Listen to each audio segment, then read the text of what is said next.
আপনার আজহারী সাহেবকে সবাই চেনেন না? আচ্ছা, আমি সত্য কথা বলতে আমি সত্য কথাই বলছি।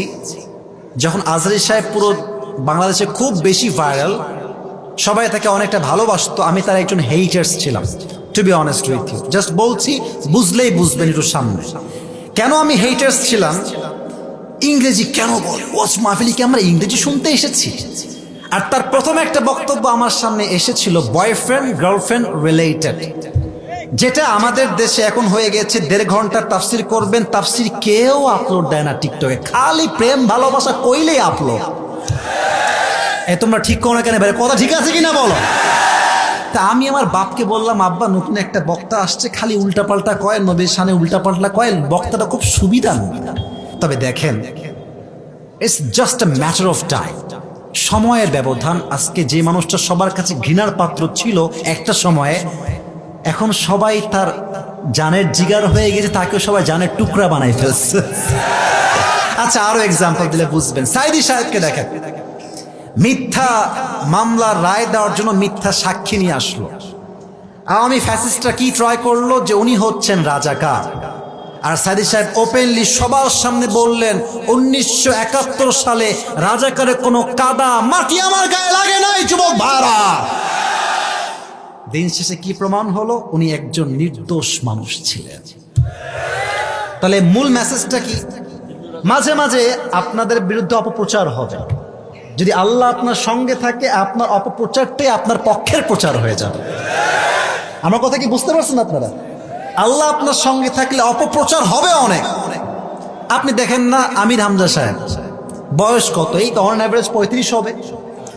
এই রাজাকারের লিস্টে তার নামটা আসছে। উনি বললেন যে ভাই, আমার বয়স তো মিলছে না। 1971 সাল কবে, আর আমি জন্ম হলাম কবে? তা আমার জন্মের আগে কি আমি রাজাকার? তো দেখেন এখন তাহলে কি হলো, এত দমানোর ট্রাই করলো, এর আকাশচুম্বী জনপ্রিয়তায় পৌঁছায় গেল যুবক ভাড়া। এবার আসেন নবীর বেলায়। আবু জেহেল বলছে, এই হাজী সাহেবরা শোনেন, এ মক্কায় একটা পাগল আছে, খবরদার তার কাছে গিয়ে কিচ্ছু শুনবেন না, খবরদার। হাজিরা বলতেছে, কি রে, আমি তো জীবনেও নাম শুনি নাই, কে এইটা, দেখে আসি একটু। তো তারা কি বলেছে, যে শোনা যাবে না, যা বলে শুনলে তোমরা জাদুগ্রস্ত হয়ে যাবে। এবার কাফেররা মিলে নবীর বিরুদ্ধে অপপ্রচার করলো, কাফেররা সবাই মিলে। এবার হাজিরা বলছে, আমরা শুনবো না, শুধু দেখবো, চোখের দেখা দেখলেই এনাফ। এই দেখেন, 2 আঙ্গুল 2 কানে দিয়েছে, আস্তে আস্তে আস্তে আস্তে করে কাবার সামনে আসছে, বাইতুল্লাহর সামনে আসছে। এসেই দেখছেন একজন সুশ্রী যুবক, হ্যান্ডসাম যুবক, অসাধারণ দেখতে, দাড়িগুলো পরিপাটি, চুলগুলো পরিপাটি, দেখতে একজন মহামানবের মতো লাগছে দেখে। আর তার সামনে একটা কিতাব রাখা আছে, সে একটু ঝুঁকে ঝুঁকে কি যেন তেলাওয়াত করছে, পড়ছে। কাফেররা যারা বলে গেছিল উনি পাগল, এরা কয়, কি রে, পাগলের চুল তো এত সুন্দর হয় না? কারণ পাগল দেখবেন ওর চুলগুলো উস্কো খুস্কো, আর কাপড়গুলো ছেঁড়া বোড়া, ঠিক কিনা বলেন? নদী কত সুন্দর, স্মার্ট, পরিপাটি, সুন্দর করে বসে আছে। এবার তারা ভেবেছে, যেহেতু দেখতে মানা করেছে, এবার শুনে ছাড়বো। কি শোনায়?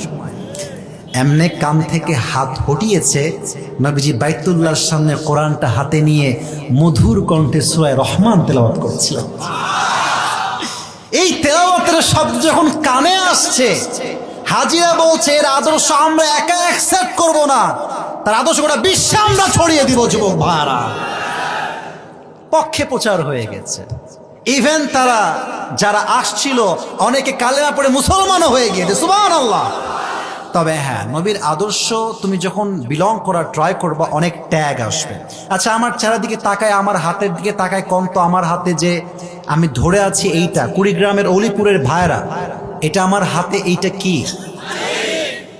আসতে কেন করেন, জোন কম, কি নাম এটা? আচ্ছা, আমার এই যে ভাইজান, আমাদের স্যার জামাল ইসলাম, একজন বড় আমির, তিনি, আমাদের মুখে কি আছে বলেন তো সবাই যুবক ভাইরা? একটা ছোট্ট কথা মাঝে জিজ্ঞেস করছি, এখানে অনেক মায়েরা বোনের আশেপাশে আছেন, তাদের জন্য কাজে দিবে। আচ্ছা, আমাকে দাড়ি রেখে কি আনস্মার্ট লাগতেছে? এত আস্তে কম কেন? আনস্মার্ট লাগতেছে, খ্যাত লাগতেছে? আমি তো বিশ্বাস করি যে দাড়ি রাখে চাপ দাড়ি, সে কাপুরুষের বাচ্চা নয়, সে সিংহের বাচ্চা যুবক। আমি অলওয়েজ একটা কথা রিপিট অ্যান্ড রিপিট করি, যে কোনো মেয়ে যদি তোমাকে দাড়ির জন্য বিয়েতে রিজেক্ট করে দেয়, ওকে বলবা বেটি তুই আমারে কি বিয়ে করবি, তো কথা আমি নিজেই বিয়ে করবো না, তোকে তো আমি নিজেই বিয়ে করবো। আমার কথা একটা, যে আমাকে নবীর সুন্নাহ দেখে বিয়ে করবে সেই তো আমার বউ হওয়ার যোগ্যতা রাখে। আর যে আমাকে দাঁড়িয়ে রেখে পছন্দ করতে চায় না, স্পষ্ট ক্রিস্টাল ক্লিয়ার কথা, সে আমার বউ হওয়ার কোনো যোগ্যতাই তো রাখে না যুবক ভাই। অতএব নবীর আদর্শ রাখলে মাঝে মাঝে খ্যাত বলে, বাট আমাকে বলেন নবীর মতো সুন্দর চেহারার মানুষ দুনিয়াতে আর কেউ কি হতে পারে?